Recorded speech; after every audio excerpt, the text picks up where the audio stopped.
اب سنو حضور کو اللہ نے کیا دیا، اپنے نبی کو رب تعالیٰ نے کیا دیا؟ قرآن کہتا ہے اے محبوب ہم نے آپ کو کوثر دیا ہے۔ یہ کیا ہے کوثر؟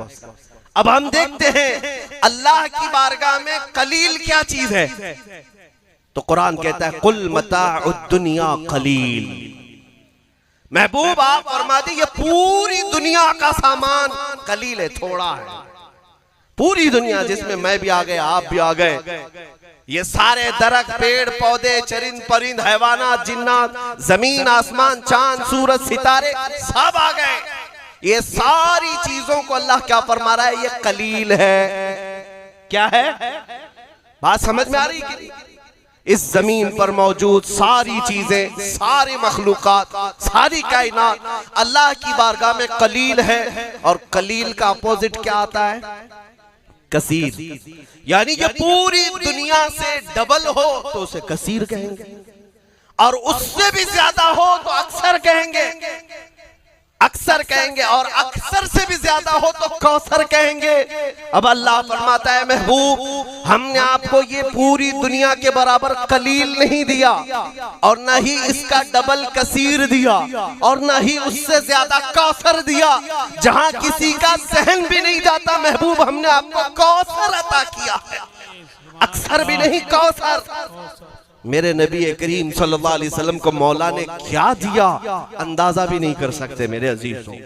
وہ حقیقت محمدیہ کو کوئی نہیں پہنچ سکتا، اس شان رفعت اور اس شان رسالت کو بیان کرتے کرتے زبانیں تھک گئی، حلق سوکھ گئے، قلم ٹوٹ گئے، پھر بھی ان کی سیرت کا ایک باب مکمل نہ ہو سکا۔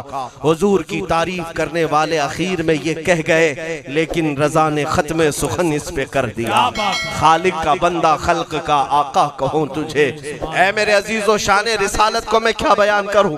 جن کے قدم ناز کا حال یہ ہے کہ جس جگہ قدم رکھیں اللہ کریم اس علاقے کی قسم یاد فرمائے، لا اقسم بہذا البلد، محبوب اس شہر کی قسم۔ اور حضور کے چہرے کا حال یہ ہے، چہرے مبارک کا حال یہ ہے کہ نماز پڑھ رہے تھے۔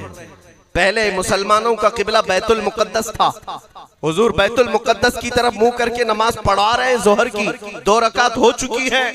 دل میں خیال آیا ہمارا قبلہ کعبہ ہوتا تو اچھا ہوتا، بیت المقدس اس طرف ہے، کعبہ اس طرف ہے۔ دل میں خیال آیا اور چہرہ آسمان کی طرف اٹھایا میرے آقا نے نماز کی حالت میں۔ تم اور ہم نماز کی حالت میں آسمان کی طرف چہرہ اٹھائیں تو نماز مکروہ ہو جائے گی، نماز مکروہ ہو جائے گی، لیکن رسول اپنا چہرہ اٹھائیں، اللہ فرماتے ہیں قد نرا تقلب وجہک فی السماء فلنولینک قبلۃ ترضاها۔ اللہ نماز میں ہی آیت نازل کرتا ہے جبرائیل امین کو بھیج کر، اے محبوب ہم آپ کا چہرہ اٹھانا دیکھ رہے ہیں، آسمان کی طرف جو آپ چہرہ اٹھا رہے ہیں، اور آپ کے پسندیدہ قبلے کی طرف اللہ عنقریب آپ کو پھیر دے گا۔ 2 رکعت نماز ہو چکی، جبرائیل امین اسی نماز کی حالت میں آیت لے کر آتے ہیں فَوَلِّ وَجْهَكَ شَطْرَ الْمَسْجِدِ الْحَرَامِ۔ محبوب دیر کس بات کی، ابھی آپ اپنا چہرہ قبلے کعبہ کی طرف کر لیں۔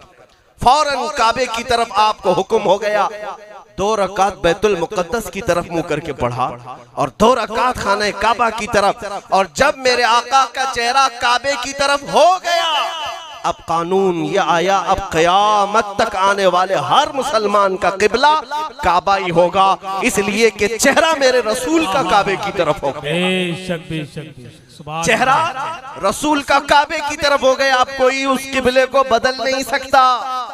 اس کعبے کو کعبہ کس نے بنایا؟ کعبہ مقدس و مطہر ضرور ہے، اللہ کا گھر ضرور ہے، لیکن ہم سب مسلمانوں کا قبلہ کس نے بنایا اسے؟ یہ میرے مصطفیٰ کریم کے چہرے مبارک کی شان ہے۔ اسی لیے اعلیٰ حضرت نے فرمایا کہ ان کو کیا پوچھتے ہو، میرے نبی کا مقام کیا ہے؟ ان پاکھنڈیوں سے کیا سنتے ہو، نبی کی عظمت کیا ہے؟ حاجیوں آؤ شہنشاہ کا روضہ دیکھو، کعبہ تو دیکھ چکے، کعبے کا کعبہ دیکھو، غور سے سن تو رضا کعبے سے آتی ہے صدا، میری آنکھوں سے میرے پیارے کا روضہ دیکھو۔